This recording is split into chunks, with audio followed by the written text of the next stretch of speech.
හැමදාම බත් කන්න බෑ කියන බබාලට මේ විදිහට රසට ගුණට පාන් පෙත්තක් හදලා දීලා බලන්නකෝ.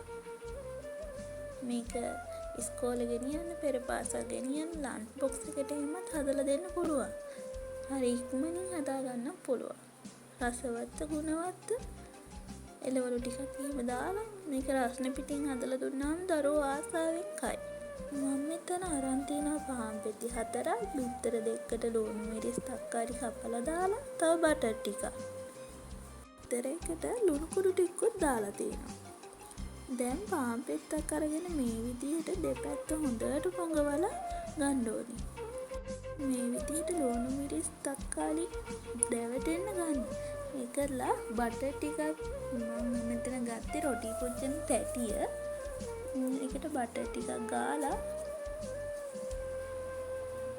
හොඳට ඒක පොඩ්ඩක් තෙල් ටික රත් වෙනකන් ඉඳලා බටර් හරි පොල් තෙල් හරි කමන්නේ තින් එක්ස්ට්‍රා තමන් කැමති දෙයක් දාගන්න පුළුවන්. මේකල පාන් පෙත්ත මේ විදිහට දාලා ඉවර වෙලා පොඩ හැන්දෙන් තද කරලා එහෙම දෙපැත්ත හොඳින් පුච්ච ගන්න. එච්චර වෙලාවක් යන්නේ නෑ මේක හදන්න. දරුවන්ට ඉක්මනට කෑම ගෙනියන්න එහෙම හදලා දෙන්න පුළුවන් අපිට මේක.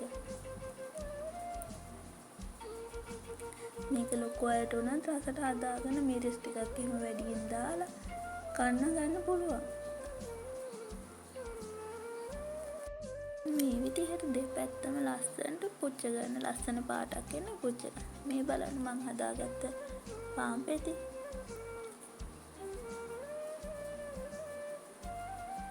බබාලට හදලා දුන්නාම හරි ආසාවෙන් කනවා මේක.